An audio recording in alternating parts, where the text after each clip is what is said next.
Hello, everybody, and welcome to our mini crossover dish this week for But I'll Take a Pinot Grigio. I am Jeff, the former Bravo noob, now staying constantly ready to dish and share with y'all everything pop culture on a show like this. Of course, with my co-host, who is the professor of pop culture, and she has a little biz, I bet. Hello, everyone. Self-proclaimed.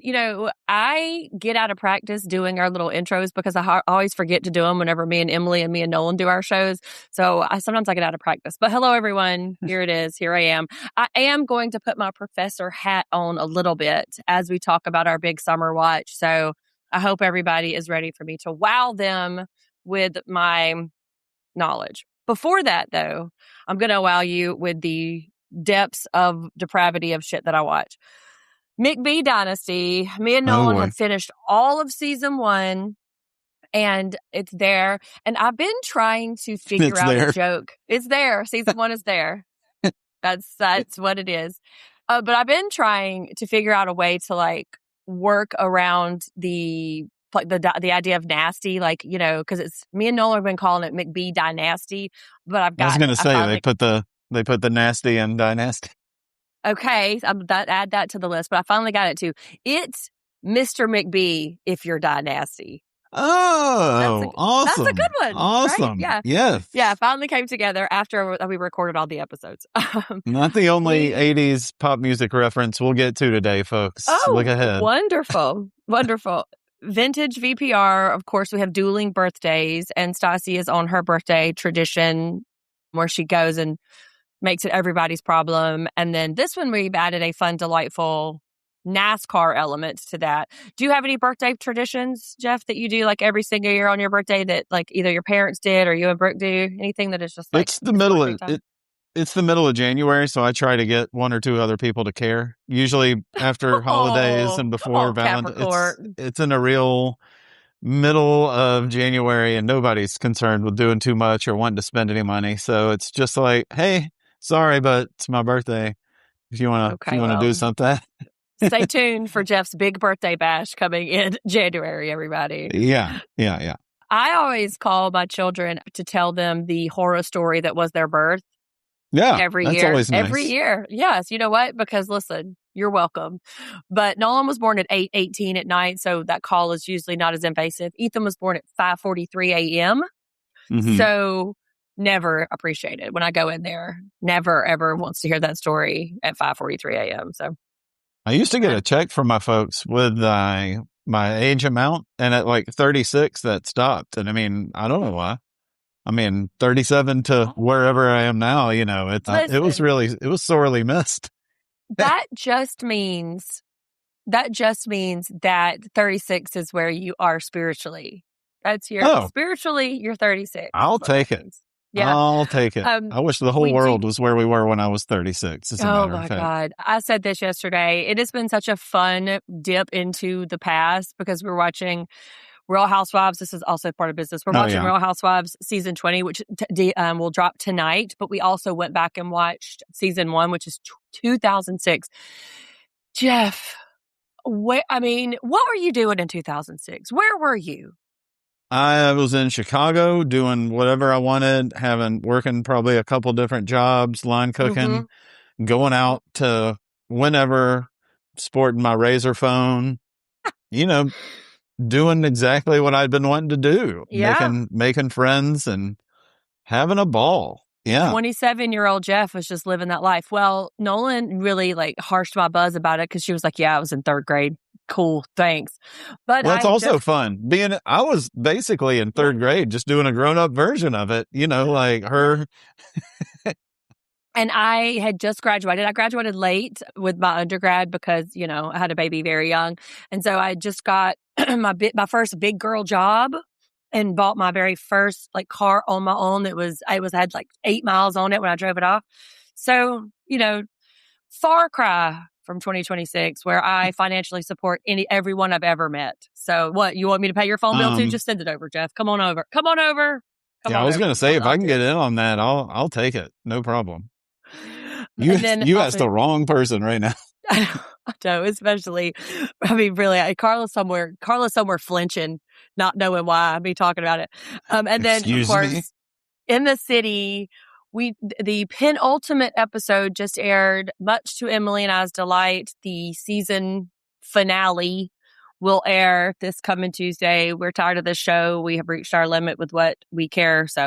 But I'm excited about the reunion, and that's going to be good. But that's week after next. But yeah, so that's what the week has looked like for us to this past week. So as you're hearing this on Thursday, it is 100 degrees and the heat index is 109. Mm-hmm. And we are really, really affable about it, aren't we, Jeff?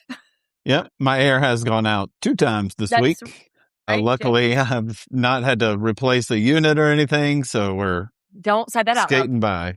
Yeah. Luckily, not going to brag about it. But they are that's hitting why. The road. They're hitting the road to see some music in a little bit, but we'll talk about that in a minute too. So at least you're going to get a little bit of a reprieve from it. Well, with all the other stuff, heat and other stuff that feels very oppressive out there right now, it was time for a little summer fun for our crossover. I'm so excited. I'm so excited to talk to you about this officially because we have been texting about this particular idea. Wildly. And sometimes I just cannot text at the speed, especially if my fingernails are a little longer than I want them to be. I can't text with the veracity and the intellect that I want, so it just gets cut off. But now I got my mouth warmed up. Don't repeat that. I don't love that. I don't know. That's not the kind of show. It's a different podcast, as Jeff likes to say. But I'm ready to rock and roll. Ready. First, I'd say let's tackle the world of TV. That's where our first big something we're watching together, enjoying, and having a little bit of different take on is this year's Apple TV remake of a couple previous movies and a book, Cape Fear, with Javier Bardem and Amy Adams and Patrick Wilson in the key roles. And I love it. We're 6 out of 10 in so far. I really, really, really like it. I love anything set in the South. I love anything. And this particular version is set in Savannah, not necessarily South Carolina as previous ones were. So I really like that. Look, I did a little research, though, before we get into the Javier Bardem about it all. So we obviously know Robert De Niro played the 1991 one, but Robert Mitchum played the 1962 character of Max Cady. Doesn't that feel? And then Gregory Peck played. That's what I was going to say. Yeah. It just seems quite a Robert pairing. Mitchum. Yeah. I mean, kids, ask your great grandparents. Y'all don't know if you were born like kids. before, just look it up. Don't worry about asking somebody. Just for real. Like if you were born after like 1995, you have no idea. But I just thought that was a really interesting casting situation because Javier Bardem brings a little bit more to the character, I think, than those folks did. Yeah, he's very awesome. Different. Yeah. Robert Mitchum is great in his old one. And if you get into it, like that one at all, please also go check out Night of the Hunter from around the same time. Another one where he's kind of menacing. Fantastic old movie. Just great. You a big Robert Mitchum fan, Jeff? If you put a gun to my head, I don't think I could name another Robert Mitchum movie. I mean, I'm a big movie fan. So there we go. Just, for sure. Especially when I was doing like a movie a day challenge for a few years, like you end up getting into some deep pockets where you got to find stuff. But okay. I love Javier Bardem. Obviously. Yeah, always, but especially as a bad guy. He's done it many, many times. And I think he brings something fun to being bad like De Niro did. And I think it's, very intriguing right from jump. Yeah. So you and I, this is where our opinion, I love it too. I really love his portrayal, but this is where our opinions are going to start to diverge a little bit. That's right. Because the Robert De Niro portrayal of it, it's like they put Max Cady, who's just was like out for blood, right? Like he was just mad and he was coming. But there is a charisma about Javier Bardem. Like even though it's cunning, that there's like this tight tension under the surface. You're like, okay, I'd have a drink with him. Sure, absolutely. Because he's very charming. The tattoos are real good. Like I would eat at this man's restaurant. And if he came to the table while we were eating there, I would be just like eyelashes fluttering and like I find him to be wildly bewitching. Well, I think that's what they're going for. So I Yes. think they are nailing it. But I think that's what I do think he's guilty of a little more than you do in the show. They're being real cagey about a lot. You know, Yeah, they are. exactly all the roles, the major roles. Our top three people, there's a lot more going on below the surface than we've seen, even 6 out of 10. We wanted to bring it up now because I think as the next few weeks develop, we'll bring it up more on the show. But I think we wanted to get an initial, like, here's where we stand on things. And as we were sort of chatting before, the idea that no, we've only seen 6, in my brain, I thought we had seen 8. And so now I'm feeling a little less confident in that my particular theory could ride it to the end, right? Because I do have a theory. My theory is that these motherfuckers, the Bowdens, deserve every fucking thing they get. If this man was wrongly accused, because the show is real heavy-handed about the incarceration of it all, the institutionalization, like the prison system, the American justice system. It's really kind of like going hard about what a shit show it is. But if this man went to jail for 17 years for a murder he did not commit, you know what? All bets are off. Have at it. Do it. Go on. He could have bit his own that dude's toe off. Fine by me. He deserves it. They all deserve it because they robbed him. Yeah, I do find it interesting. I mean, we open with, and trigger warning for those of y'all that don't know, or spoiler alert also, but there's a couple self-inflicted gunshot wounds at the very beginning of this that for someone who admits that they are actually guilty of why Max is in prison, while it seems like he's talking to her in an ear device they have. Yeah. Okay. Really quickly, we do need to also say that if you have not seen all the way up to episode 6, which is called Possum, we will be spoiling those episodes. So come back once you have watched all 6 of them, because do not send Jeff any angry emails about how we spoiled it. No, send me any email, jeff@pinopod.com, please. Any queries, any rants, let's go. I love it. Let's get involved. Loves a little correspondence, y'all. But they do things like that. Yes, this person admits to it, but maybe that's him on the phone. There's always a little tit for tat. He's not completely guilty. He's not completely in the clear. She and he seem to be having a clean living life, but the more you see, they kind of start chopping away at that. So they are, really making you analyze all the main characters. And I think that's a really smart, very interesting move. Yeah. So this is where I'm going to put my professor hat on. And because they are taking the Southern Gothic genre and really sort of, like, speaking of chopping it up and then reserving it to us in this really deconstructed way. Because, like, sometimes when you think of, like, Southern Gothic, you think of, like, Truman Capote or Flannery O'Connor or William Faulkner. But, and, there's always themes of, like, decay and the grotesque and alienation and all of these things that really kind of, like, are baked into Southern society, like it or not. But, like, the whole AI of it all, where he's, like, sort of terrorizing him through this technology that didn't even exist when this genre was invented, is really, really smart. And, like, the way that they're interrogating the morality, and you and I think we have different ideas about the morality of Max Cady, but they're also interrogating the religion, because, all of Southern Gothic, like, Christians are so crazy. They're so Bible thumpy, and, like, they're, whatever. Read any Carson McCullers book you want to. But the way that they're introducing the Santeria into it all, to make that the kind of, like, driving morality force and driving, like, it's really interesting. And all of the critics who were saying that the pacing is too slow, fuck off. They're wrong. I love it. I love it.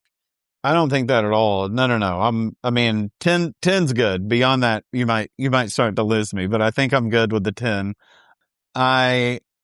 Some of the technology, like you talk about, wasn't, around when the older movies were there. It wasn't even around when he went to prison 17 years ago, which is also interesting. So I'm looking to how some of that's going to get tied in. And how the son does this, like, rendering of what his kid would have looked like. And, Southern Gothic deals a lot with ghosts, but, like, in this particular series, like, the ghosts are imagined, but they have been technologically realized by doing this weird rendering of what the baby may have looked like, which is very unsettling. That whole premise and how he keeps coming back to it, how Max Cady keeps coming back to it, and how they have injected the idea of like, this is what your son would look like and this is what he would be.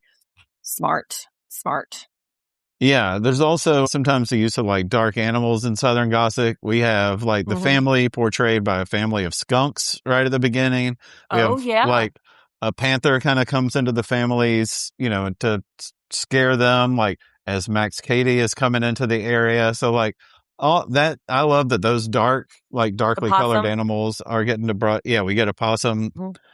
There's all like, that's another technique from that I enjoy a lot. I do think he's up to some more horrible stuff and has been than you. I do think he's more of. What do you mean?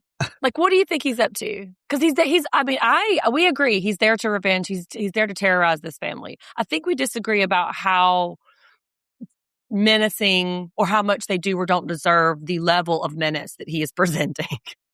Yeah, which is why, like, I really do wonder if it's just him or, I've been wondering if it's other people pulling the strings from some kind of up on high. So now we're getting to know another character from his past, like the Juliette Lewis character, which is great. Bringing that in from the 1991 film as she's the teenage daughter in that movie. We get to see her like not conspiring with Max Cady at all, but almost like working against him and the system. And rewatching it yesterday, we see her in like the very first episode.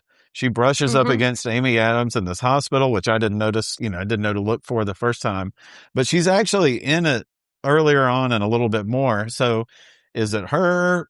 Who does she represent? Where is this coming from? Because, for him to be doing all the stuff that's terrorizing the family on his own seems very far-fetched. So I love that they're pulling it in like there may be somebody else involved with him. And I want to know what this couple is up to. And I want to know what they were up to 17 years ago. Based on the one interaction in them in the restaurant when they are doing this kind of, is he going to beat her up? Is he going to kiss her? Is he going to like bend her over and fuck her?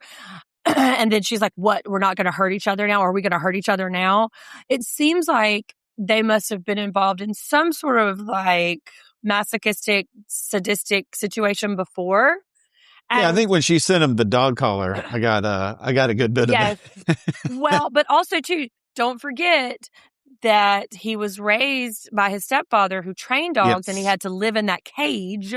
Right. And so that could be some sort of acknowledgement to that. But he also seems afraid of her in a way that we haven't seen him present with any other characters. Even, any character that's come up to him. Remember the guy this is one of my favorite scenes, which says more about me than I think anything, but when he's buying a car and the guy was like, hey, my wife was friends with your wife. And the calculation of this man to be so intimidating to him when nobody else could hear or when he knew that people were recording him, and then to flip it and be so amiable and be like, oh, don't worry. I know how people are really thinking this bad thing about me. And then we see the next scene, we see him in the heart glasses that he referenced in that parking lot. Like, that is genius. And that's why we cannot put our finger on what is this man doing? Like, he's obviously not Mr. Rogers. Like, that's not the conversation. No.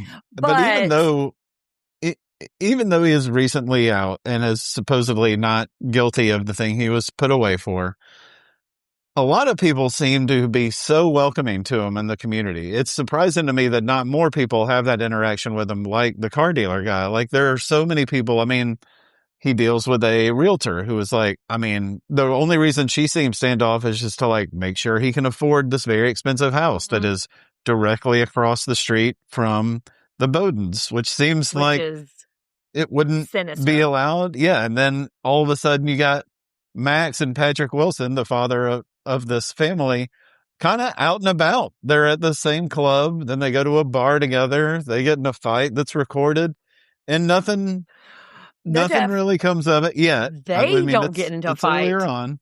They don't get into a fight. No. They get in Max a fight instigates. together Yeah, with other people. listen. Yeah. Max instigates that fight and then steps Right. out of the camera view, so that whatever case he is building, whatever the plan is later, that Yeah. this can be offered as some kind of proof of his volatility. Right. And like just the molecular, like, demonic calculations that are happening, I am so impressed by. I find that to be, if I was a villain, okay, this is the kind of villain that I would want to be, right? I wouldn't want to, right? You know, I don't want to be out here like Skeletor with no dimensions and I'm just mad all the time and mean all the time.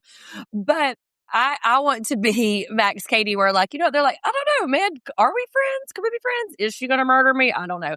But speaking of like the new inventions of the genre, the true crime obsession, like the contemporary true crime, like how people are in 2026, is factoring in, because the podcast guy that keeps following him around, that woman where he licks her face, like this is very all weird. sort of iterations. Yeah. It's almost like they're fans or the paparazzi and seeking out this celebrity, and he's internalizing that kind of adoration too, which, you know, who's to say we wouldn't if we were being adored by the public, which thank you all for adoring us, but you know what I mean. Yeah, no, he says he's been getting letters in prison for years from all kinds of folks. And yeah, upon the second view, especially, that woman, when he licks her face, like in a public park, in a very public spot, is bone chilling. It is so, I mean, watching him just murder somebody wouldn't be near as, you know, I don't know. creepy She as asked that. for it.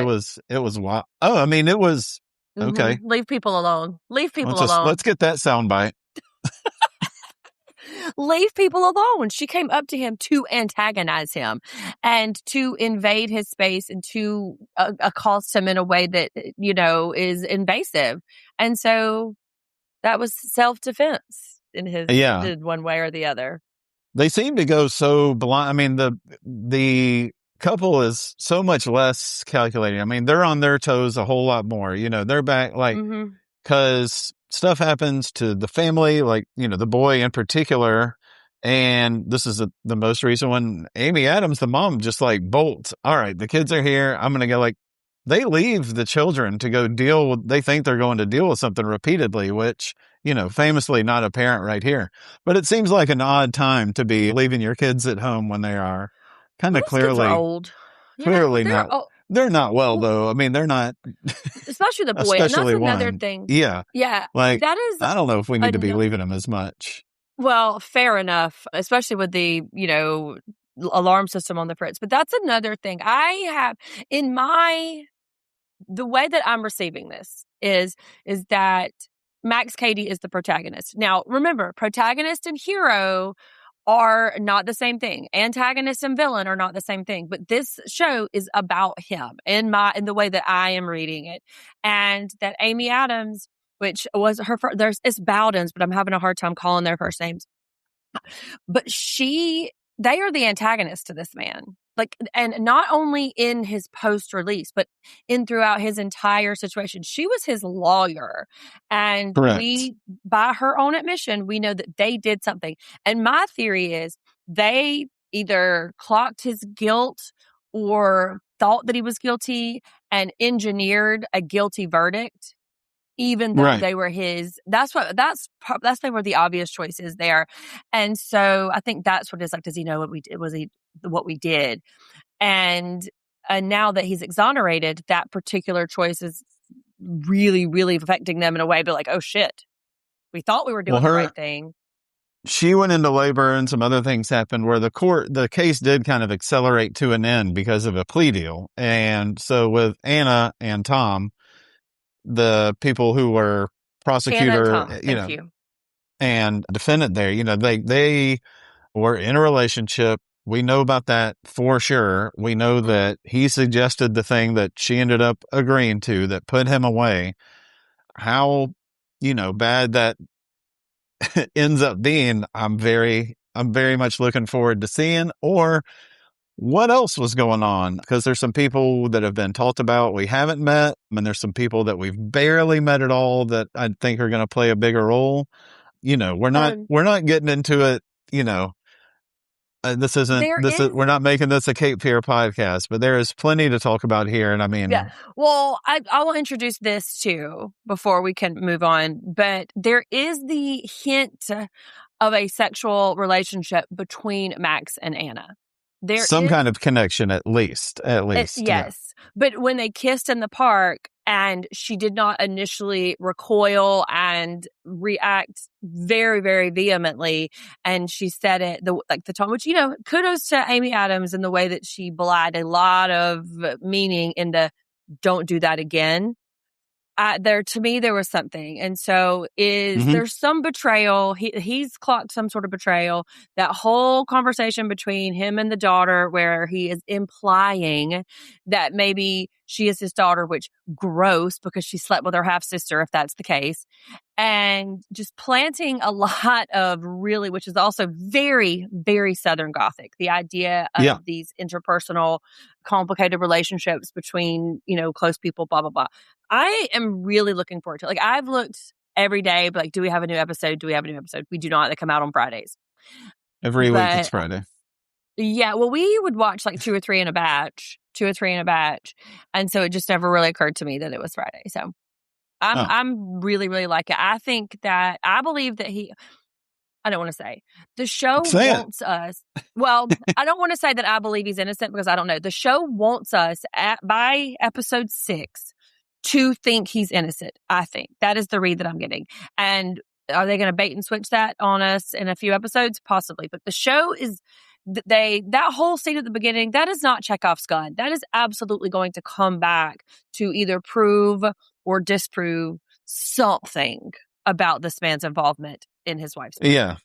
I think that early scene, so yeah, we are both enjoying it. We're both highly recommending it. We do disagree, like, where exactly what his role is. And I think that first scene says a lot about it. And I'm excited to see what I think we're going to go back to that actual scene because, his release goes pretty quick from the moment that happened. So I'm excited to get into that a little more. I mean, it's a slow burn and I do not mind it at all. I love that it is. Let's get into the details of this because the amount of stuff left to get uncovered is huge. Yeah. And the worst news I could get right now is that it got picked up for season 2 because I don't want it dragging on, I don't think.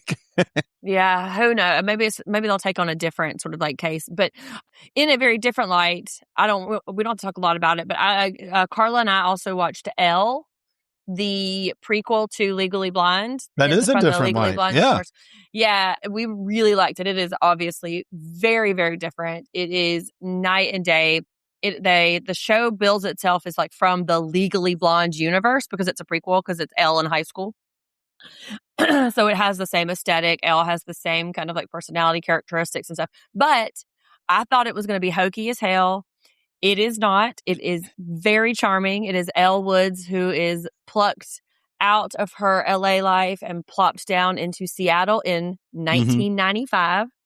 And it is very nostalgic and it's cute and it's charming, and we watched every single episode of it and I loved it so much. Like, she goes we blew through it.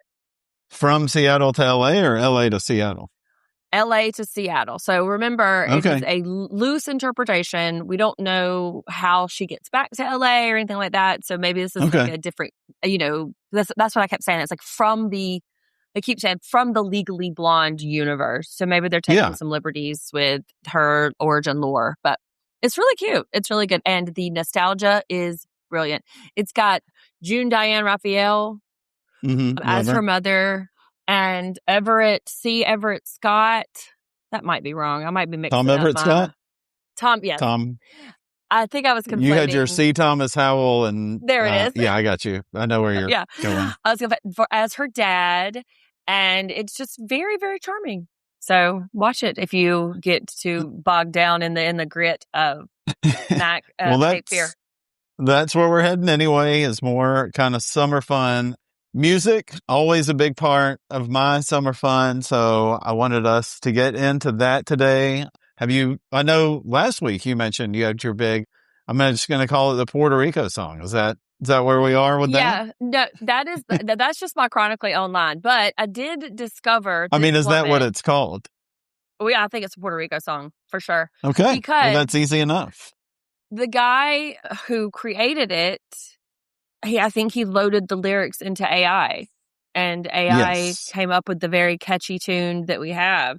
But a lot of what I interact with or come across is on TikTok because I am terminally online. And so that's where I got my two, I have 2 songs of the summer. And so that's where mine came across. That's where I came across. All right. Mine. Yeah.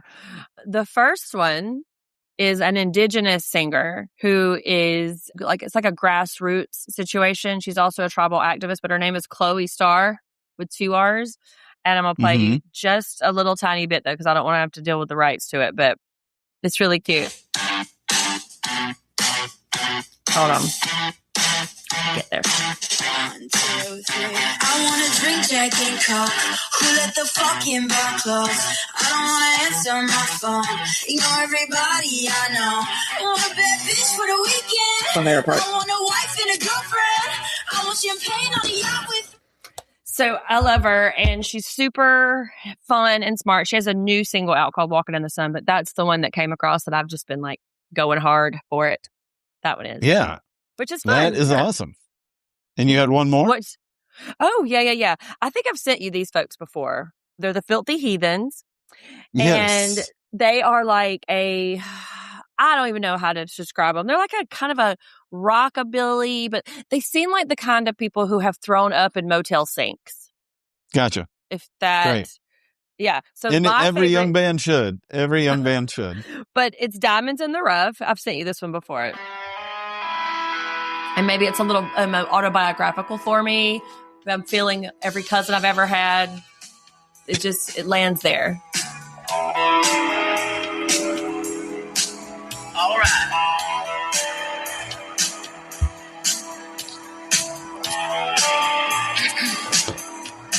Mostly intros.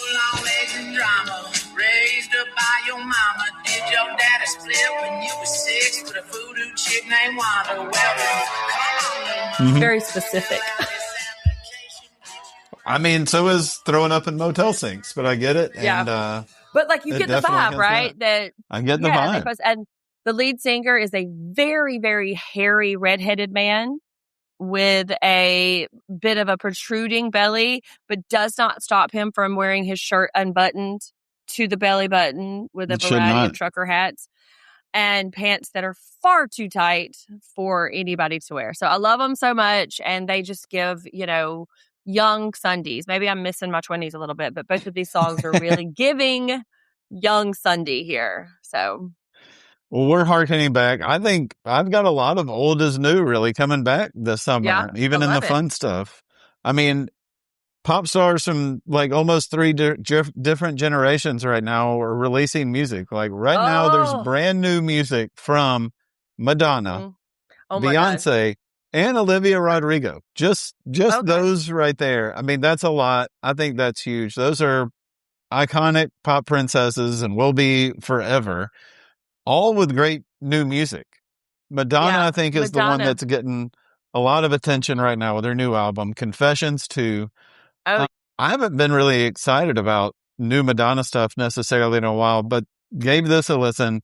It is fantastic what I've heard. There's a team up. Yeah. There's a couple great team ups. Sabrina Carpenter's on there for one. Of course, obviously. And it starts off with just an amazing song. I won't have a tinny version of it for you right here, but I Feel So Free like to hear. Is the first big single. There's like 4 or 5 singles I think that are to come from it. It is very good. I think more reminiscent of like the music era of like the early 2000s for her. It is fun, but it is very serious and of the time. And I don't want to read too much into it, but she came out at a time, mid 80s, kind of like when the dance scene in New York where she was, and it was kind of dying down. There's a lot of fear, in the where people were going to dance, who was doing that. The gay community that was a big part of that was going through the AIDS crisis. It was huge. They needed somebody new to come and like kind of kick the doors down and show people it's okay to have fun, but we can talk about serious stuff. Here comes Madonna and just blows it open. Everybody's having fun again. But she talks about serious topics also. And in this song, I think it's the same thing. Like, we're still in kind of a post-COVID, people keeping to themselves more. And I love that somebody, even a few years older than us, like, comes out and says, like, get out there. Like, she addressed, like, in the beginning of this song, she says things like she's not comfy being around other people. She likes safety in numbers, Well, great. That's what dancing is for. And that's what this song is. She feels free when she's out there dancing and at the club with everybody. And it's for everyone, like music is. And I think it's delivers a great message. It's great fun in the summer. Did you and Brooke watch the documentary Bang My Box? No, I don't believe so. I don't think I've ever Googled that, but I can. Well, it is literally exactly what you're talking about. There was this woman, her name was Robin Bird, and she had like yeah. So she I know had who a that show. is. Yeah. Yes. So she had a show, and the whole documentary is about her, and it's about that exact same thing. It's like, hey, let's have fun. Let's do all this. But she really started to advocate for men to wear condoms and dildos because of the AIDS epidemic and the whole. And so when we meet her later, she is in and around Madonna's age, and she is still very fun and very free. The last shot is her walking down the beach on Fire Island, naked as the day she was born, just sort of like, hey, this is who I am. So if you could go, that's another one too. Go watch Bang My Box. It's on. I know, Carla, I kept saying, Carla, come watch Bang My Box with me. She was like, Sundi, I can't trust you. I don't know what that shit's about. But it's on HBO Max. It's really good. That's fantastic. Yeah, I mean, they were impersonating her on SNL like 30 years ago. I love that. They absolutely were. Mm-hmm. More in the old is new. Like, there's new stuff. Like, Waylon Jennings has a new album out. His son's going through, getting his old tapes, finding new stuff. Prince has a new album out of songs. His new, like, single is Stone. It could not be more classic Prince 35 years ago. Go listen to Stone. It is amazing. Now, supposedly he has tens of thousands of hours of stuff in Paisley Park that the family's been kind of fighting over. And I think we're just now starting to see some of that come out. I don't know how I feel about posthumous releases of music. Yeah, I think if it's in there, let it out. I mean, I still like, we get a new Jimi Hendrix song every few years, and I like that. So, you just don't know. It feels a little non-consensual. I'm with that. I do get, I think a lot of people share that also. And now there's a new concern, of course. Is that a actual recording of that person, or did somebody plug that into AI and do that? But this has been happening for a long time, so I don't think there's necessarily, people to throw up the red flag on that just yet. And, it just seems like, what if Waylon Jennings didn't want this song? What if this song was only for him? Maybe it's like his journal, or it was his diary, and now we're all out here just, I don't know. I mean, there's different ways to think about it, but I just feel like the hologram of Tupac. I think it helps that his family, his son Shooter is the one doing those songs for him. Mm-hmm. I can't speak to actually who the person is for like Prince's estate or something like that, but he's been taking his time doing this, like putting his own career on pause to like kind of mess around with a fun few projects. This is one of them.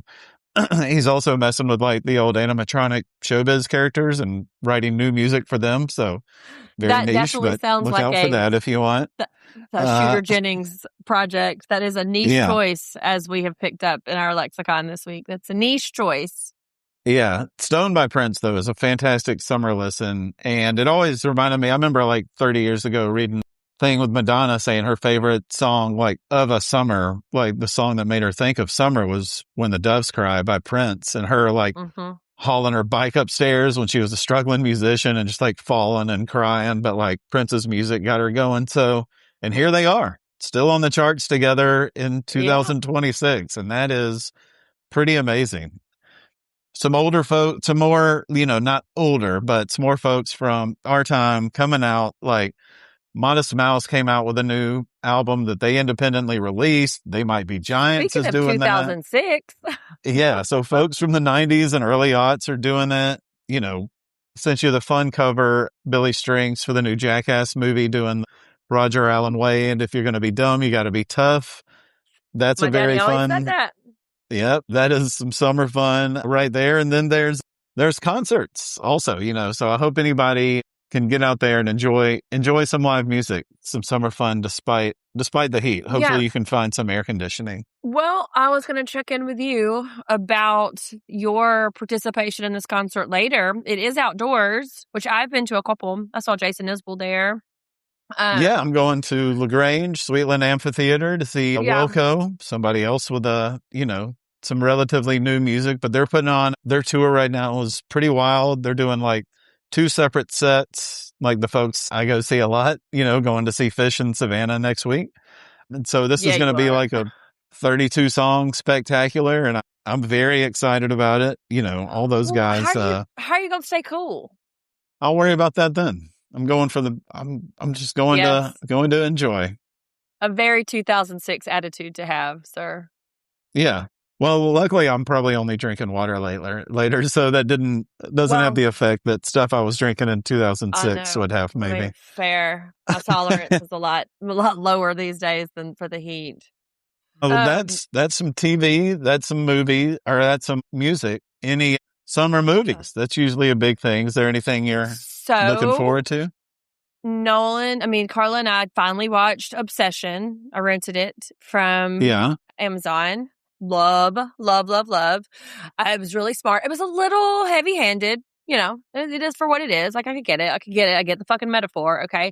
But I don't know if it was you that said this or if it was Nolan, but the lead actress did a really good job. The other folks were a little less so, but that girl did an amazing job with the nuance of what she was having to do. Really liked it. Yeah. Also, a movie that I have not yet seen, but I would like to, is He-Man Masters of the Universe. I would very much like to see that. That's hitting me. We're doing a very nostalgic show today, I think. But that is just hitting me in a really specific spot. Like, I have memories between the X-Men, the animated X-Men, and the animated He-Man series. That was a very, very significant part of my TV watching coming of age. Oh, it was huge. I had a Castle of Grayskull. I mean, that was a big, hope you enjoy this. You're not getting anything for a minute kind of present, like this is it. You make it sound so delightful when you were growing up. I did. I loved it, but I did like that a lot. I mean, I had She-Ra. I remember I had She-Ra and I had a She-Ra lunchbox. After my Daisy Duke lunchbox, I swapped. I also had a Daisy Duke lunchbox. Thank you. I did later get a Bo and Luke Duke one, but I did have a. Yeah. Well, that feels like that's on brand for different reasons for us both. But yeah, I'm excited, and I don't know when it'll be hitting my streaming. I know y'all love to be in a movie theater. I less so do. I like to. I told Carla this morning that the older I get now, the less I just want to be elsewhere. Like I just want to be at my house. Getting my money's worth. How you want to wrap up your end of the summer fun episode? Listen, I'm having fun right now in my house where it's cool and my snacks are available. And it's just, I don't know. I get it. I get it. I like going to the. I like the movies. I like a live music experience, and but I'd get one to stay at home also. I think the summer has ruined me because I've been at home. I do this at home a lot. I have my online students a lot. My writing is online. And so maybe summer has just ruined me. Whenever I have to actually go back to campus and get dressed every morning, like I'm not wearing dumb t-shirts every day, I might get back in the swing of things. But my summer fun is real home related. It's also summer 9 months out of the year here now. So that there's something about that. Right. What am I saying? I've got some movies I want to see, stuff coming out. There's definitely some things that have come out this year I still want to catch up on, but there's some big ones coming out that I think will give us a good, end of summer. We've got The Odyssey, which is huge. That I was going to say. Mm-hmm. And I think that's going to be worth going to see in the theater. Christopher Nolan is generally pretty amazing. Yeah, and I am about this much out of this much into reading The Odyssey right now. So I've got a lot to do for the next week and a half. Got a lot. But Hold on though. I need folks to hear that you're reading a very specific translation, a very specific version of the Emily Odyssey, Wilson, right? Emily Wilson Yes. is her name, and there's like a 150-page intro to it about what she did and going back and why she used this style of poetry. I mean, the way she came up with it. Mm-hmm. It is incredible and interesting in its own. That could have just been its own book. It's wonderful. And which is the opposite of the way I felt on my Peacock now. As one of the commercials for it, they have some of the housewives reading segments of the Odyssey, in which I feel like I'm learning less about it each time they come on and do that. But luckily, it's very small. That's very small. Well, I do pay for the no commercials on Peacock, so I have been saved from that. I do feel like that's a very incongruous pairing there, and I'm not too sure what the production companies are going for, but sure.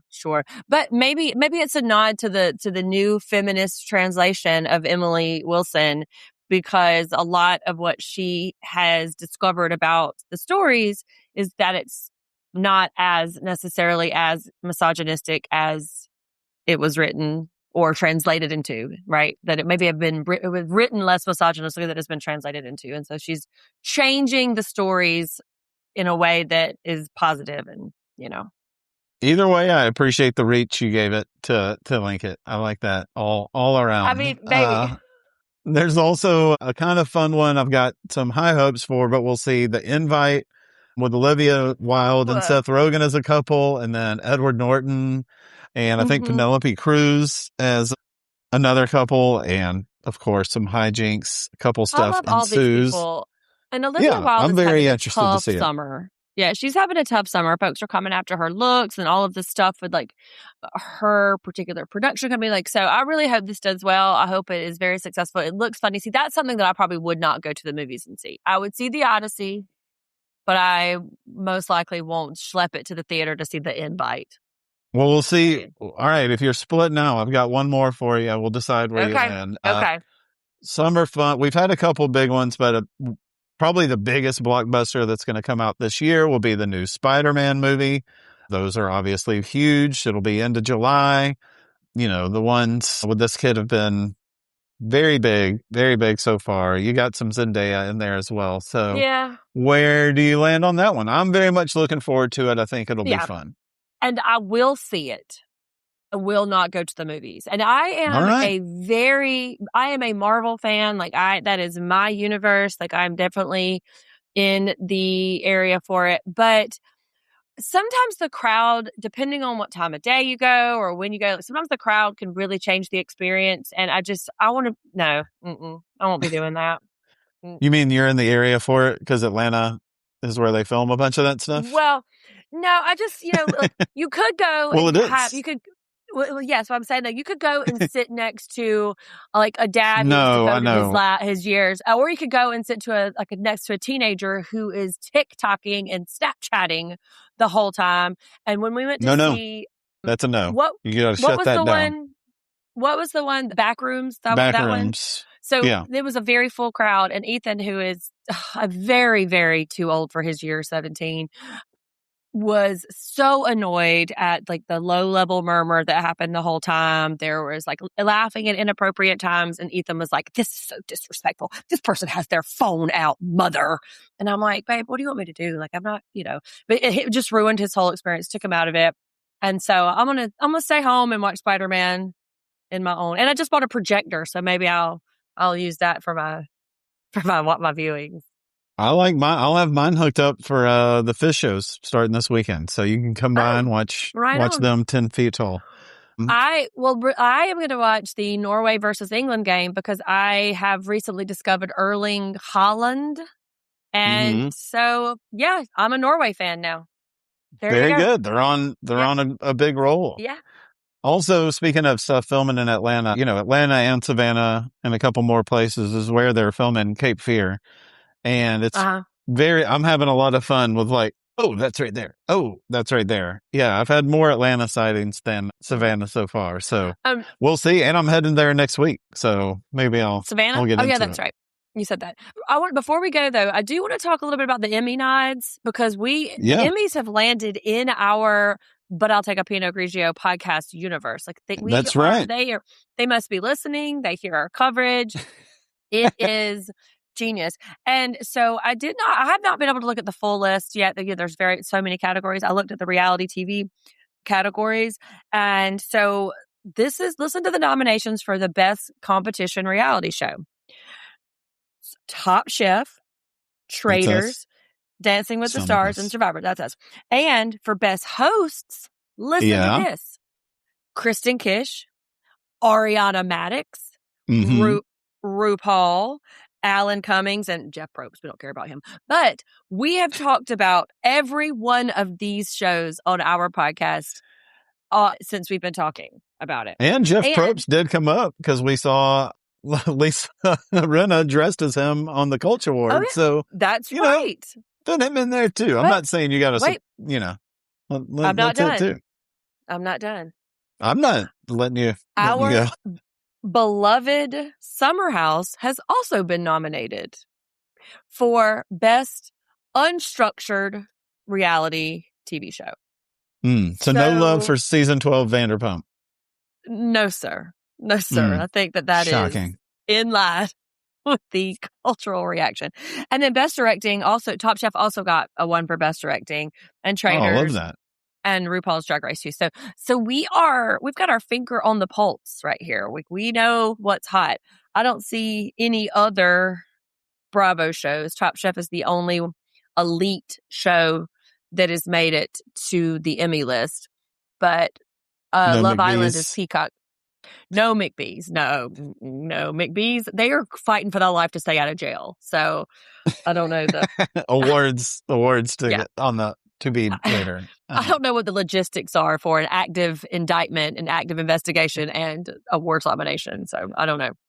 They're probably not the only ones going through that. I mean, yeah, for sure. So we should do like we did with the Lost Culture Awards. We should do some sort of Emmy situation, if only for our reality TV people. Have some kind of conversation about it. The Emmys are September, right? You're the professor here.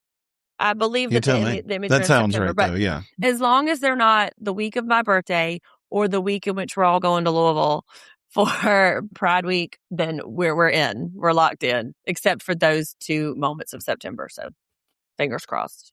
Dear Peacock, we can't do these couple of weeks. Otherwise, we're free. Speaking of Dear Peacock, I told you I am we're having a little bit of a get together on Saturday. Your wife will be amongst us, and I'm showing the World Cup. It starts at 5. But because I have boycotted like Paramount and all of the Fox entities, I'm only showing the Peacock version. And the Peacock, it's only in Spanish. So if anybody has any problems with watching the World Cup in Spanish, I'm so sorry. I don't know how to tell you what to do, but that is what is going to be happening at my house on Saturday as we're in the pool watching Erling Haaland. Yeah.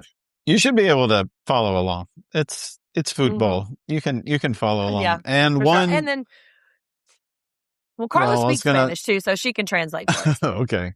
Well, I was going to end our goss on one sad piece of pop culture news, of course. Oh. Speaking of great music stuff, our very beloved Bonnie Tyler passed away.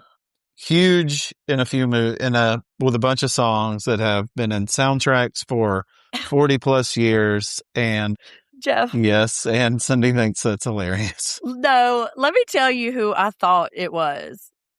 I thought it was this person. This is who I thought. I cannot wait. When I sent you this Bonnie Tyler, you thought it was somebody else? I thought it was Bonnie Hunt from Jumanji. I was like, oh man. I even told Carla, I was like, Carla, Bonnie Tyler died. She's like, I don't know who that is. I was like, from Jumanji. She was like, oh my God. Like we were in full on mourning. Oh no. No. Also, Bonnie Hunt, that she's from Kissing a Fool, not Jumanji. Let's go kissing it. Let's get Kissing a Fool. How dare you? It is Jumanji for us. We're a Jumanji household. Have you seen Kissing a Fool? I have not. Well, wait, then let's say jury's out. Let's say jury's out. I already can say if you do want a great movie with a couple Bonnie Tyler appearances on the soundtrack, Bandits from like 20 years ago. Bruce Willis, Billy Bob Thornton, Kate Blanchett. It's a really cool I think it was underappreciated in its time. The soundtrack is amazing. 2 songs from the recently departed Bonnie Tyler. So ending summer fun on a sad note. Bonnie Hunt. Not Bonnie Hunt from Kissing a Fool. Okay. Well, make sure that you dip into the Vintage Vanderpump tomorrow morning. Well, Real Housewives of tonight and then Vintage Vanderpump tomorrow. Tomorrow is where our Hamptons haters, the unmuzzled witches, start their trip, and where the Sonoma Express, I believe, is headed towards NASCAR. So that's what tomorrow's episode is, I believe. And then That's come back correct. Monday for McBee, because we are in season 2 now. Season 2. Yeah. Rough. Well, good luck with that. And thanks for listening, everybody. Remember, Jeff@PinoPod.com. Thank you. Yes, and all of the socials at Take a Pino on Instagram. And I've been doing better about YouTube, so go to YouTube and you can watch Jeff and I's, one of our latest shows. You can watch it this time. All right, later, taters.